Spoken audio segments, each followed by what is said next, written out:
नमस्कार, मी सुशील कुलकर्णी. आपण पाहता अनालायझरला लाईक, शेअर आणि सबस्क्राईब नक्की करा, ही विनंती सुरुवातीलाच मी करणार आहे. आजचा अंगावरचा जरा वेगळासा शर्ट बघून तुम्हाला आश्चर्य वाटेल. कुलकर्णी ही त्याच रंगीत संगीत मार्गाने जाऊ लागले की काय, असा प्रश्न आपल्याला पडेल. पण मला सुरुवातीलाच सांगायचं आहे की ही खूप आस्थेनं, प्रेमानं, आपुलकीनं आलेली भेट आहे. पुण्यामध्ये अल्पना क्रिएशन्स नावाचं एक खूप मोठं ड्रेस डिझायनिंगचं वर्कशॉप आहे. खूप मोठी फॅक्टरी आहे. तिथल्या अल्पना क्रिएशन्सच्या सुरतकर परिवाराच्या वतीनं ह्याचे काही शर्ट्स गिफ्ट म्हणून आलेत. ते स्वीकारणं, त्याला घालणं हा माझ्या कर्तव्याचा भाग आहे. म्हणून मी ते आज तुमच्यासमोर घालून आलेलो आहे. धन्यवाद सुरतकर परिवार. आजचा आपला विषय आहे की फायर आजीची भेट घेऊन उद्धव ठाकरेंनी काय साधलंय.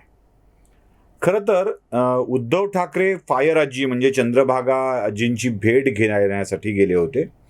स्वतः उद्धव ठाकरे, त्यांच्या पत्नी, चिरंजीव असे सगळेच चंद्रभागा आजींची भेट घ्यायला मुंबईच्या एका गल्लीबोळातील 10x10च्या त्यांच्या घरात गेलेले होते.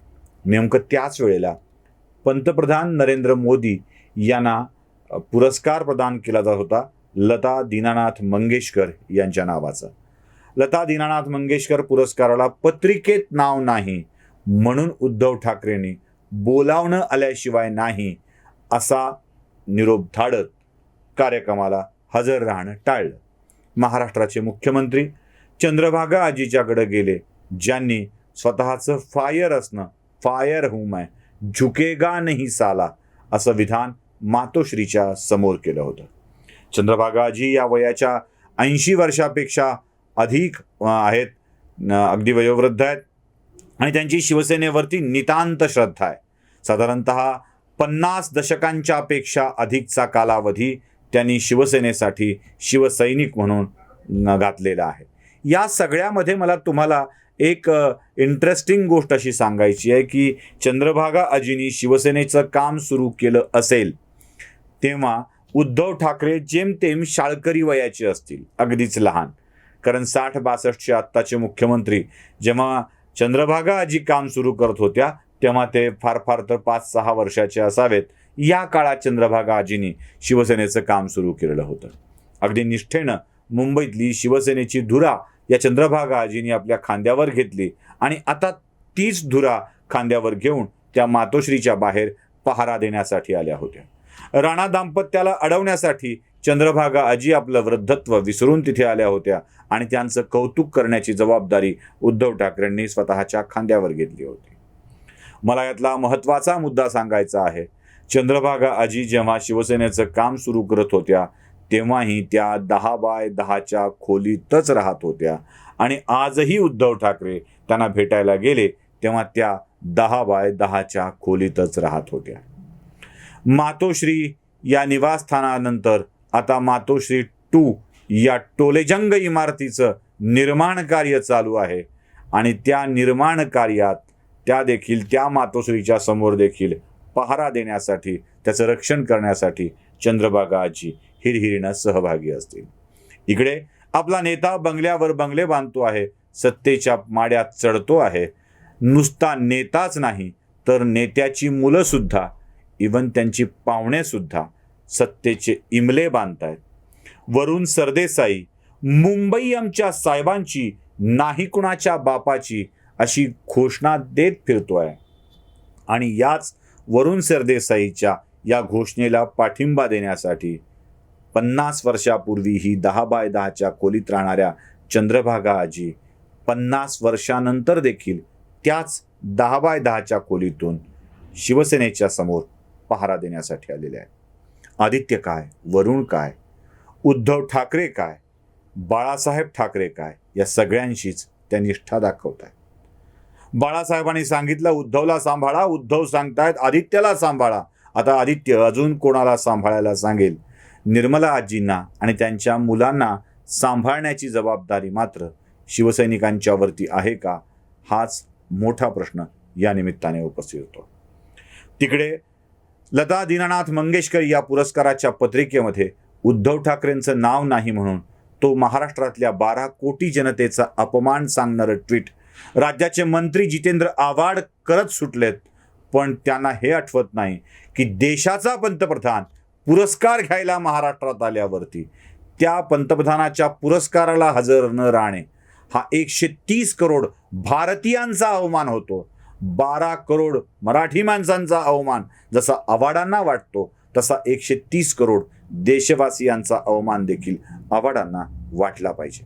मला आणखी एक मुद्दा सांगायचा आहे. जितेंद्र आव्हाड, शरद पवार, उद्धव ठाकरे हे म्हणजे मराठी माणसं, हे म्हणजे महाराष्ट्र. संजय राऊतांचं नाव घ्यायला चुकून विसरलो, माफ करा राऊत साहेब मला. हे म्हणजे मराठी माणसं आणि त्यांच्याशिवाय दुसरा कोणी महाराष्ट्र नाही, अशी संकल्पना तुमची आहे का? आम्हीही अस्खलित मराठीत बोलणारे, याच मराठीत मातीत वाढलेली माणसं आहोत. तुम्ही तुमच्यापुरतं मराठी माणसांचा अवमान म्हणताय आणि बाकीच्या मराठी माणसांच्याकडं लक्ष द्यायलाही तुम्हाला वेळ नाही. मुळात ज्या मुख्यमंत्र्यांनी खरं तर पंतप्रधानांच्या कार्यक्रमाला जायला हवं होतं तिथं ते गेले नाहीत, तिथे जायला त्यांना वेळ मिळाला नाही. पण चंद्रभागा आजींच्या घरी जायला मात्र मुख्यमंत्र्यांना वेळ मिळाला. एसटीच्या आंदोलनामध्ये 125च्या वर एसटी कर्मचाऱ्यांनी आत्महत्या केल्या. त्यांच्या एकाच्या घरी जाऊन जरी उद्धव ठाकरे त्यांचं सांत्वन करून आले असते, त्यांचं कौतुक करून आले असते, त्यांना दिलासा देऊन आले असते, तर कदाचित उद्धव ठाकरे महाराष्ट्राचे मुख्यमंत्री म्हणून अजून आदरणीय वाटले असते. एकाही आत्महत्याग्रस्त एसटी कर्मचाऱ्यांच्या घरी उद्धव ठाकरेंना जावं वाटलं नाही, ही महाराष्ट्राची शोकांतिका आहे. MPSCच्या परीक्षेच्या तारखावर तारखा पुढे ढकलल्या जात होत्या आणि याच तारखांमध्ये घोळांमध्ये अनेक MPSCची परीक्षा देणाऱ्या मुलांनी आत्महत्या केली आहे. एकाच्या घरी जाऊन जरी उद्धव ठाकरेंनी दिलासा दिला असता तर ठाकरे साहेब तुमच्याविषयीची आदराची भावना आमच्या मनामध्ये अजून दुरावली असते. ठाकरे साहेब, मंत्रालय आपली वाट पाहून पाहून थकलं. मंत्रालयाच्या पायऱ्या आपण किती महिन्यानंतर चढल्यात आणि किती महिन्यापूर्वी आला होतात आणि त्याआधी किती महिने आला नव्हतात. साधारण आपल्या 2.5 वर्षाच्या कारकिर्दीत जेमतेम 6 महिन्याचा कालावधी तुमचा असेल जो सलग मंत्रालयात जाण्याचा असेल. बाकी 2 वर्ष तर मंत्रालयाचं मुख्यमंत्र्यांनी तोंडही बघितलेलं नाही.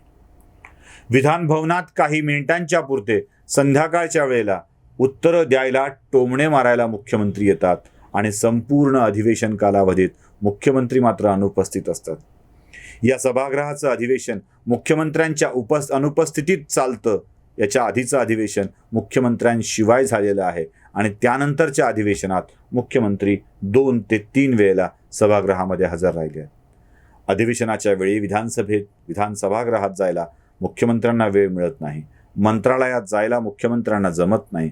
पण झुकेगा नहीं साला म्हणत मातोश्रीच्या बाहेर आजही पहारा देणाऱ्या चंद्रभागा आजींच्या घरी जाऊन त्यांचं नुसतंच कौतुक करायला मात्र नक्की मुख्यमंत्र्यांना वेळ लागतो. मुख्यमंत्र्यांकडून चंद्रभागा आजीला एक चांगलं 10 माणसं राहू शकतील असं घर जरी देता येऊ शकलं तरी खूप काही म्हणता येऊ शकेल. माननीय मुख्यमंत्री महोदय, आपल्यासाठी तिथे येऊन विरोधकांना शिव्या घालणाऱ्या माणसांच्या पाठीवरती हात ठेवताना त्याची अवस्था काय आहे? कारण शिवसैनिकांच्या नशिबी शिववडापावची गाडी असते किंवा शिवभोजन थाळी वाटण्याचं काम असतं.